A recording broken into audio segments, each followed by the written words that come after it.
Assalamu alaikum wa rahmatullahi ta'ala wa barakatuh. Asante sana ndugu zangu wapenzi wa klipu za Babu Haji. Soda yangeni bado tunaendelea na vipindi mbalimbali kuhusu masuala ya nyota, madawa, masuala ya mambo ya majini na kadhalika. Na pia vile vile usisahau kusikiliza katika chaneli hii ili tuendelee kupeana elimu na maarifa mbalimbali ya hapa na pale kutoka kwa Soda Yangeni. Asante sana. Leo niko na dawa ya kuondosha gesi tumboni, dawa ya kutoa gesi tumboni. Gesi ni maradhi ambayo yanaweza yakawa si makali sana, lakini yanaweza yakawa ni makali kwa sababu yana uwezo mkubwa wa kukuharibia baadhi ya viungo vyako tumboni. Baadhi ya vitu fulani katika tumbo unaweza ukawa vikaharibika kwa sababu ya kujaa gesi tumboni. Maana gesi inapokuwa imejaa tumboni, basi kuna vitu ambavyo huwa vinachomeka kwa gesi hiyo.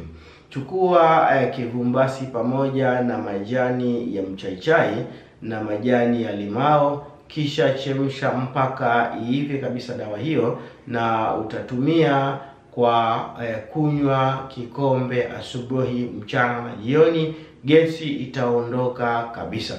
Hiyo ni dawa ya gesi mzuri kabisa ambayo ina uwezo mkubwa wa kuweza kukusaidia. Asante sana kwa kunisikiliza Soda Yangeni. Na pia vile vile kwa wale wa kitambaa cha Katimir, kuna watu walikuwa wakiniuliza maswali mengi sana kuhusu kitambaa hichi. Kitambaa hichi kinafanya maajabu makubwa sana kwa wale ambao wako nacho. Nimepata ushahidi mwingi sana wa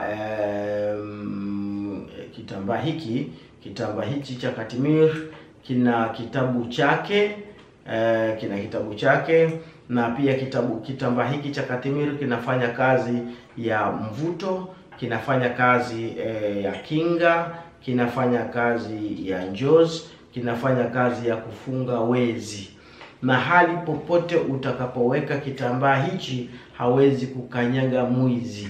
Kama unahofia kuibiwa na wezi hawa makolokoloni, basi mwizi hawezi kukanyaga mahali palipo na kitambaa hichi. Niliwatolea ushahidi mimi kwa kilichotokea baada ya basi kuniacha Mombasa. Nimekuja kulikuta karibu na mpakani, gari gia mbele haziendi wala nyuma hairudi. Mpaka nilipofika gari ikawa limekubali kuweza kutembea. Na pia vile vile mahali sisi tunapoishi Uswahilini, lakini gari langu kukuta labda mtu kafungua kioo katoa site mila. Zamani ilikuwa kifanywa sana namna hiyo. Sasa kuna mtu mmoja akawa akanipa elimu hiyo ya Katimir, nikawa nimetengeneza. Mpaka sasa unaweza ukaacha hata pesa katika dashboard, mtu ataitamani, lakini ile akili ya kwenda kuichukua anakuwa hana, na atakapolazimisha basi kichapo chake ni hatari sana. Asante sana.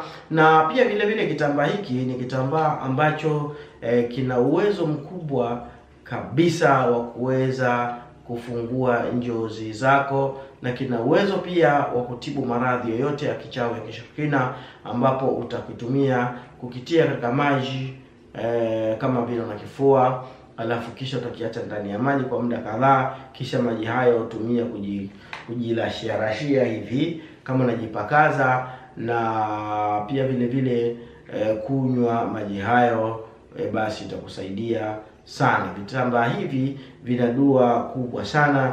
Katimir ni majina ya ashab al-Kahfi, vijana wa pangoni. Mwenyezi Mungu atufanyie nusra na majambazi na wachawi na watu wengine inshallah taala. Wa hadha, assalamu alaikum wa rahmatullahi taala wa barakatuh. Somo fupi, lakini usiye ukapuuzia, manake maradhi haya madogo madogo ni maradhi ambayo yanatesa sana. Nimekupa dawa ya kuondoa gesi katika katumbo, na pia vile vile itakusaidia katika kuweka mwili wako safi na kuweka mambo ya hamu ya kula. Waweja sana. Goodbye.